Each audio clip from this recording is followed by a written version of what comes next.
That night, the silence of the Texas suburb didn't just soothe, it lulled everyone into a false sense of security. Within the walls of an ordinary-looking home, the clock ticked slowly, counting down the final minutes to a catastrophe that could and should have been prevented. When the echo of gunshots finally shattered the cool night air, leaving teenagers bleeding on the floor, reality fractured forever.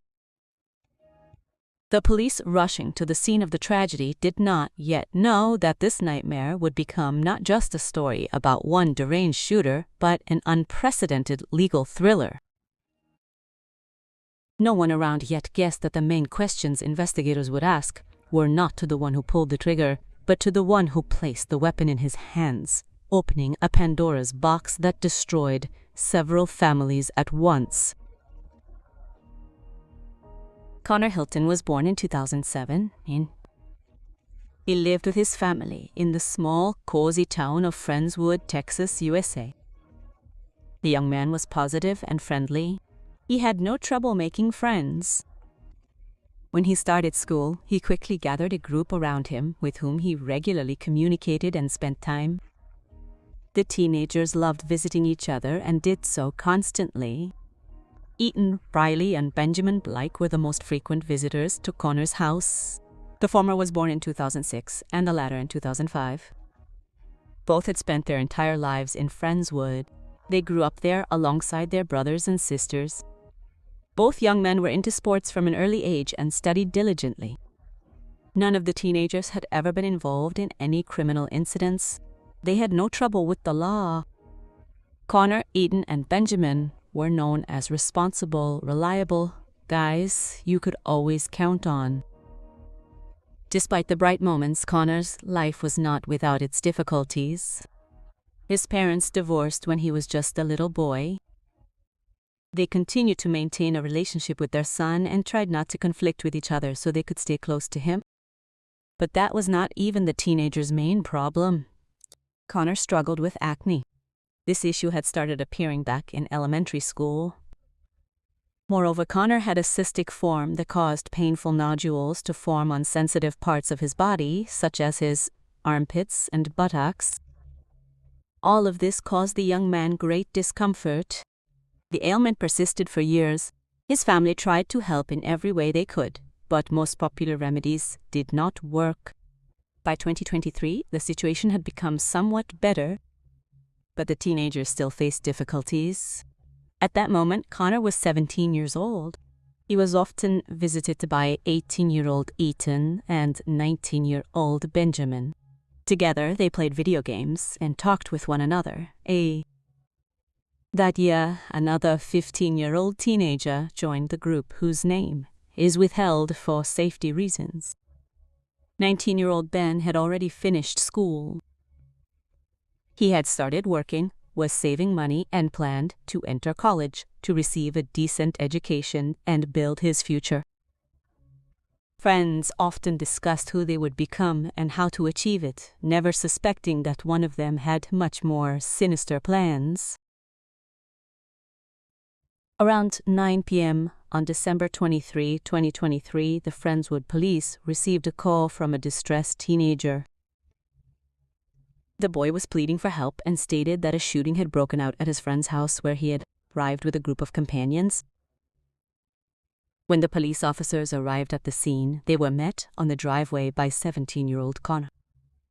It was obvious that he was extremely nervous. The high schooler was in tears and repeated several times that he had done something terrible. He pointed toward his house and told the patrol officers that they would find 2 victims inside. While one officer remained with him, the other 2 headed inside. There, they discovered 18-year-old Ethan and 19-year-old Benjamin lying on the floor. Each of the young men had sustained a gunshot wound to the head. Then, a 15-year-old friend of Connor's came out to meet the police and explained that the group had arrived at the house less than half an hour before the 911 call. He himself had gone straight to the bathroom. It turns out that saved his life.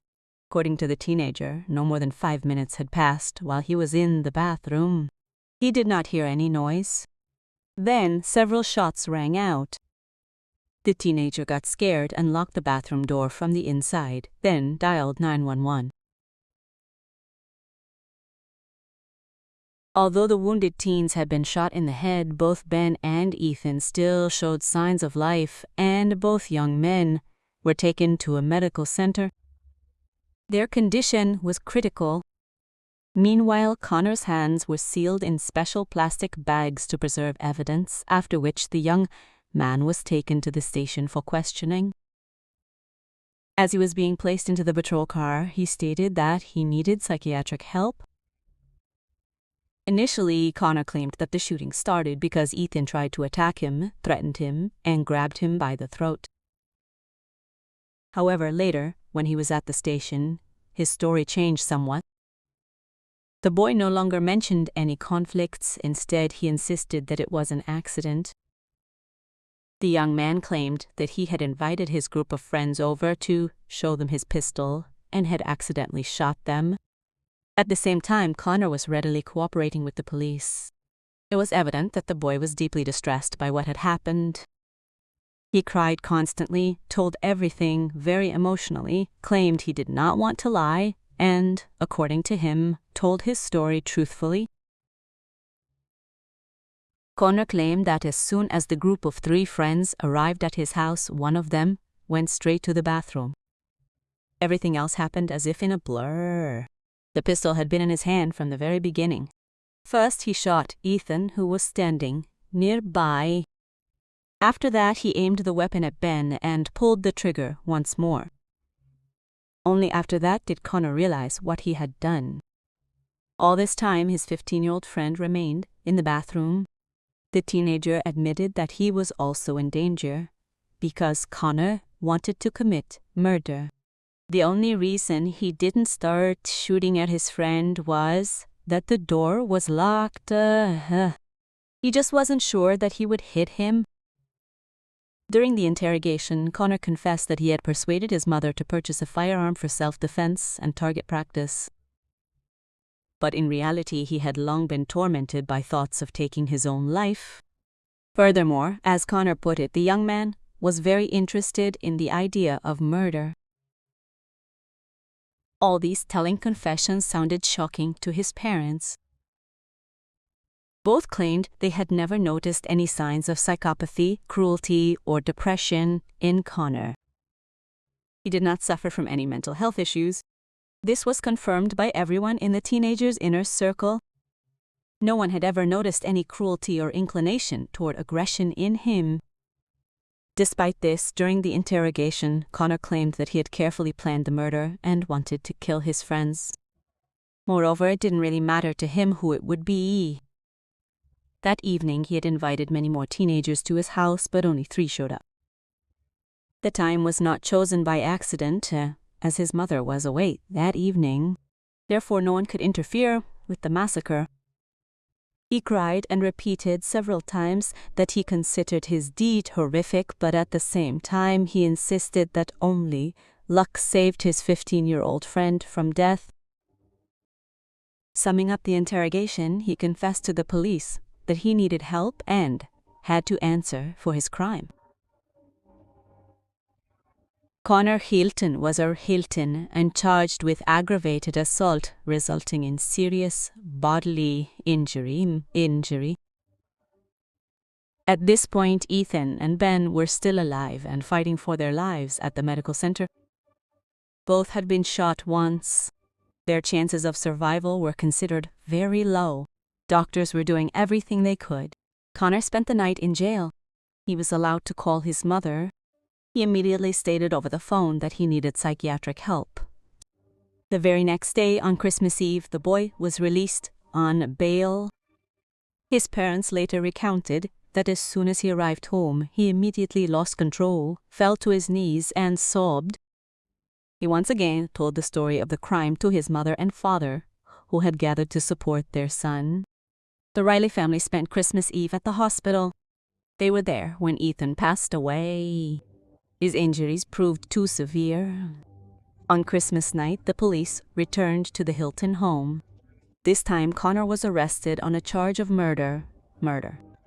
The teenager did not resist arrest, but the very next day, he was released on bail again. The family continued to support the young man.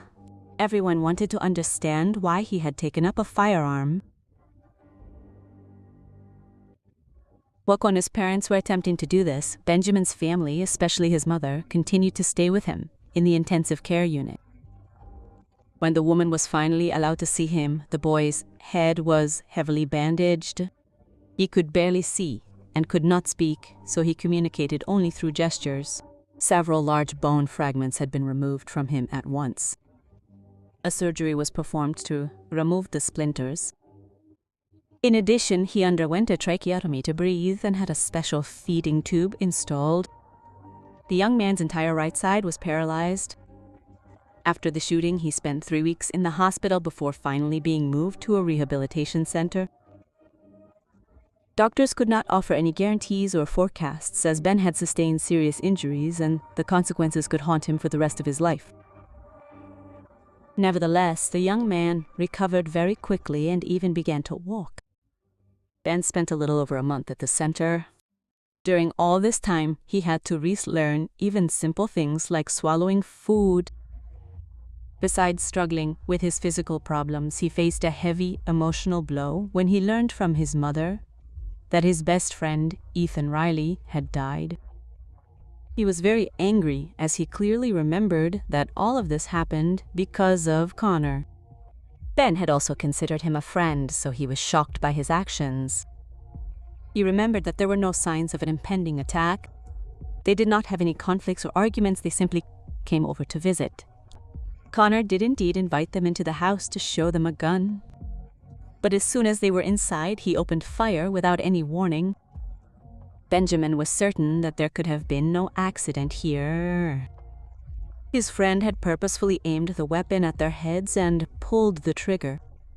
Instead of staying angry, Ben focused on his recovery. Honest, he was also fully determined to seek justice in court. While all this was happening, Conor Hilton was under house arrest awaiting trial. His parents were in shock. They did not believe their son was capable of such a thing, but he did not deny his guilt. Conor told everyone that he had been planning the murder for a long time. There could have been more victims. The boy was simply interested in the idea of taking someone's life.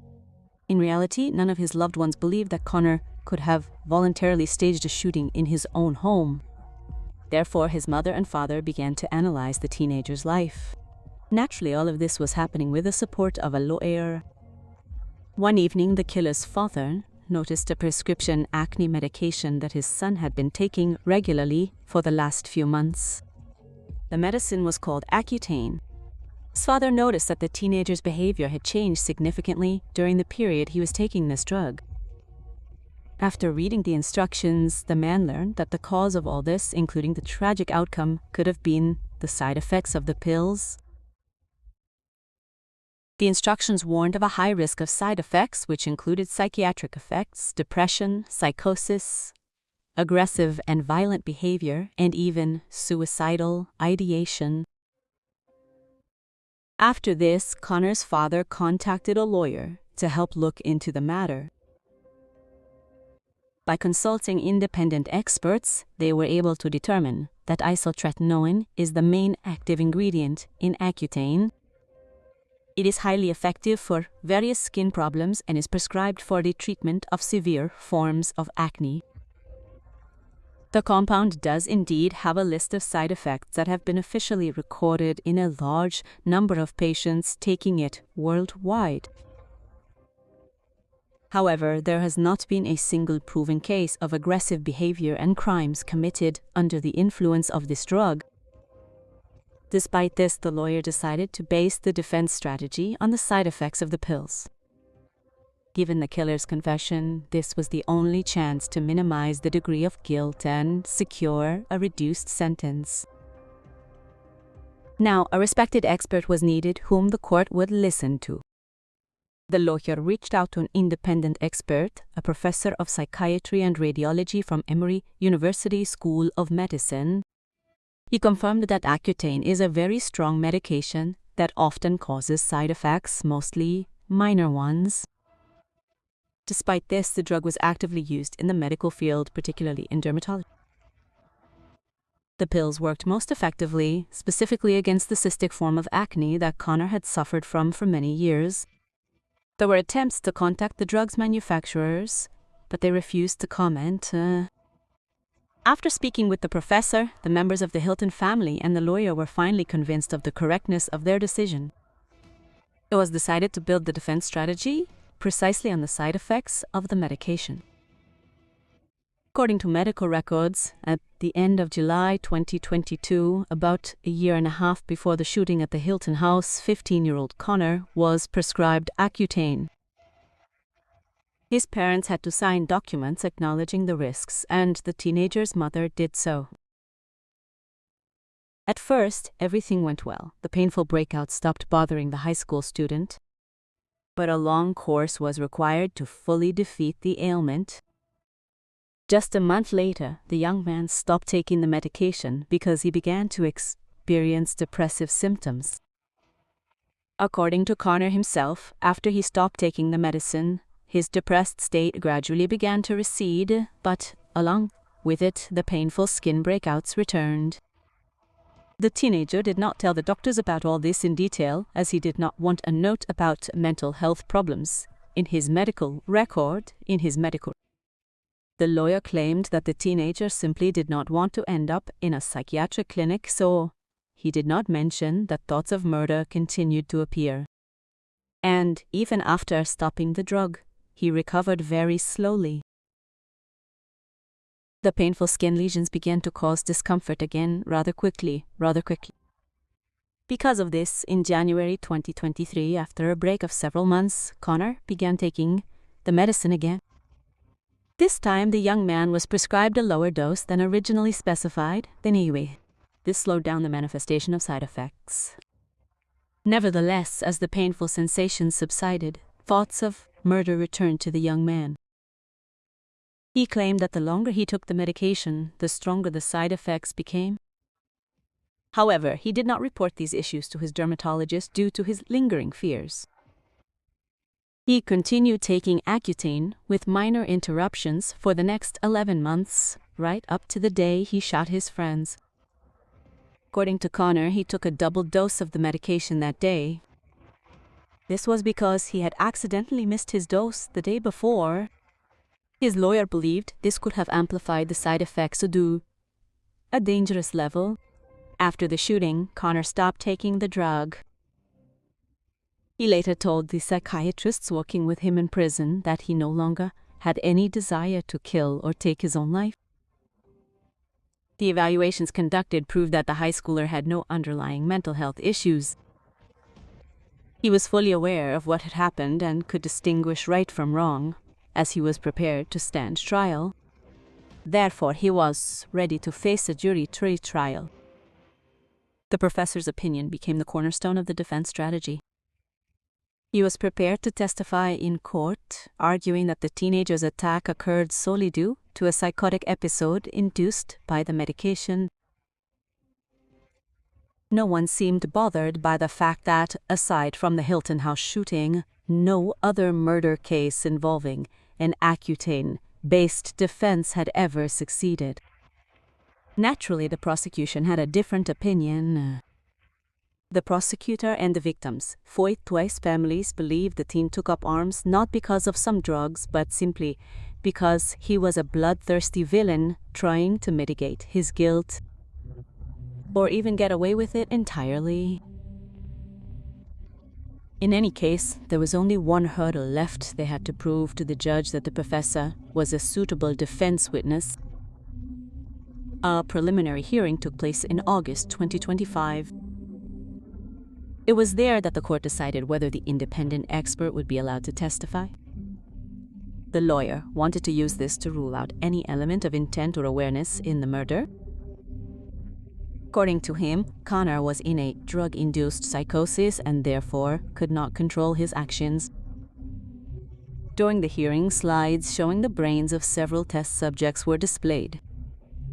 The professor argued they proved Accutane causes a decrease in brain activity, specifically in the region responsible for emotions. In extreme cases, these distortions trigger depression and impulsivity, which strip the patient of self-control.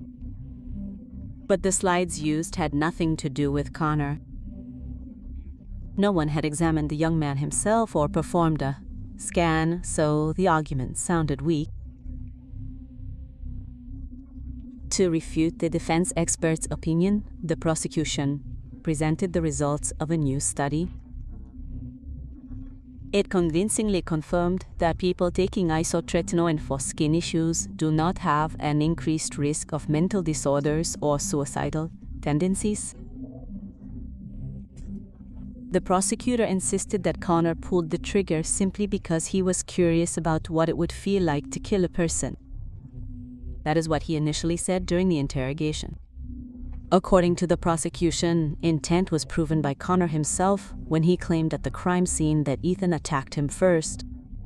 At the police station, he retracted that version during questioning and even apologized for the lie. All of this pointed to planning and awareness of his actions and an attempt to mitigate his guilt.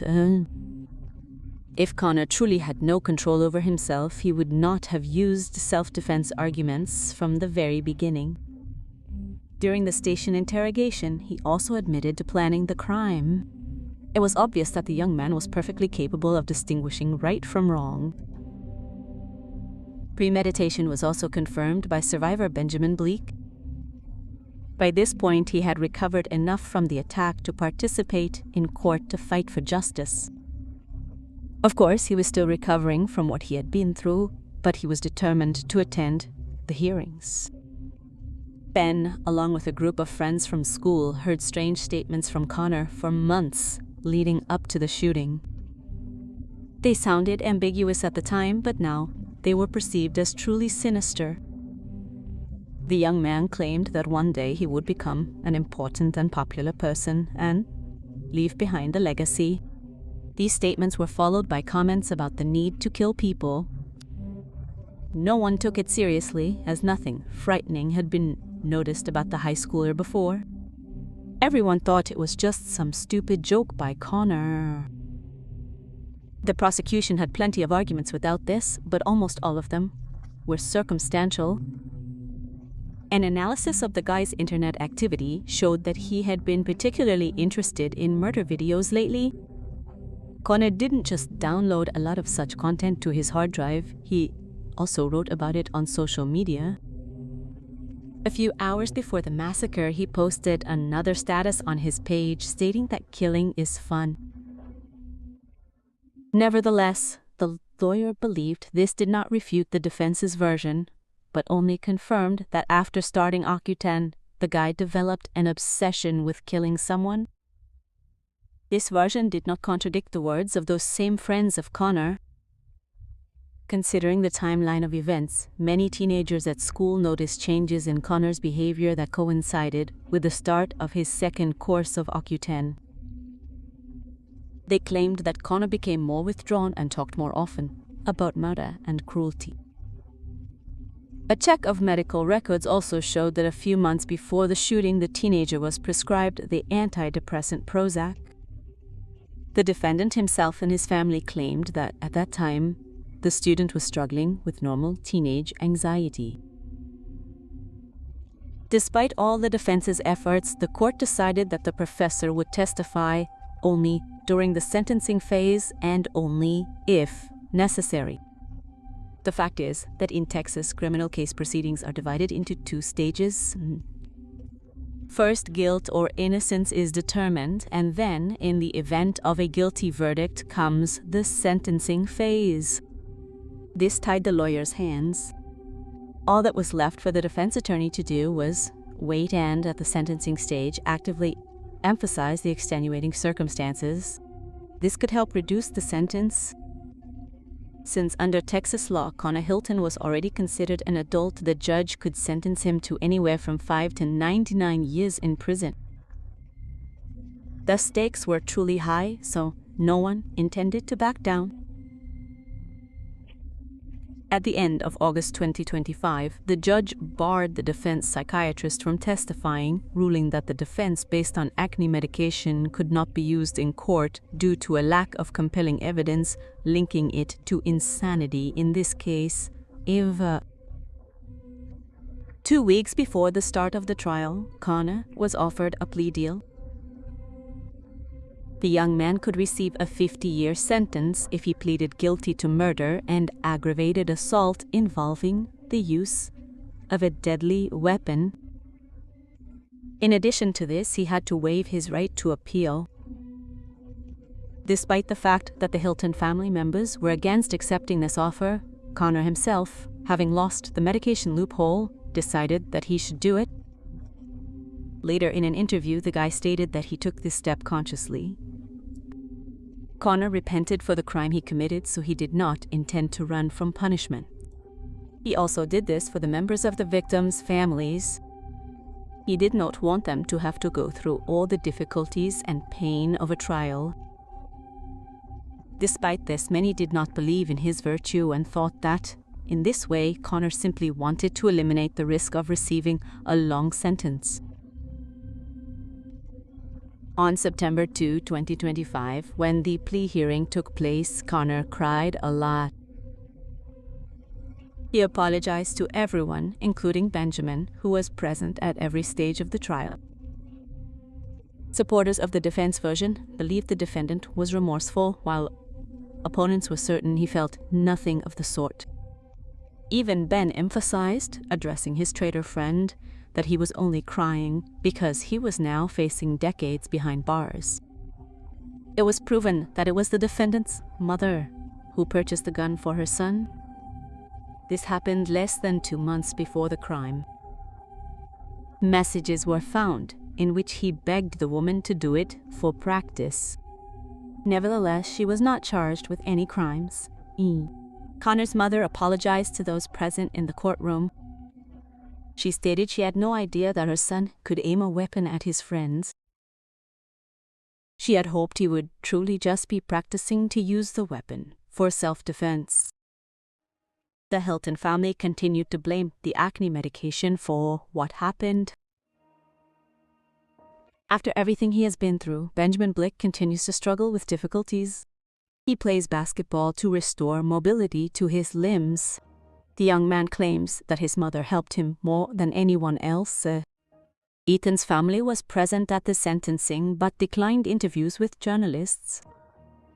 As part of the plea deal, Connor was sentenced to 50 years for murder and 20 years for aggravated assault. Furthermore, he must serve the sentences concurrently. At the same time, Connor will be eligible for parole after serving 25 years in prison. Currently, the killer is being held in a maximum security prison. He will remain there until at least August 22, 2050. If he is denied parole, his sentence will end in 2075. Ben's family filed a civil lawsuit against the Hilton family. As a result, the shooter's family was ordered to pay $60 million to the parents of the murdered Ethan. The main feature of this trial was the fact that the jury placed the primary responsibility not on the killer, but on his mother, who bought him the gun, ignored her son's dangerous thoughts, left the safe insecurely open, and bought him drugs to ease his condition. The family of the second surviving teenager, Benjamin Blick, who was left partially paralyzed, settled their financial claims against the Hiltons out of court. 50 years in prison for the son, a $60 million fine for the mother, and an endless life sentence of grief, pain, and shattered hopes for two completely innocent families. The lights of Franzwood went out forever that evening. They say time heals, but how do you heal a wound that has no answer to the most important question, why? Ethan and Benjamin had just come to visit a friend. They were laughing, making plans for the future, and trusting the person sitting across from them. They didn't know that at that very moment, the guy they were sharing secrets with was already clutching a gun in his pocket. Connor Hilton will not be released before 2050. He lost his youth while his victims lost everything. This story leaves behind a frightening realization. Sometimes the deepest evil is born not in dark alleys and not among hardened criminals. It can quietly mature in the next room behind a closed nursery door while a child scrolls through social media feeds. Are you sure you fully know what your child is thinking about right now? If you liked my work, subscribe to the channel and support this video with a like. Let's discuss this story in the comments. Don't forget to subscribe to my Telegram channel, where I post interesting crime news daily. The link will be in the video description. Thank you all, and goodbye.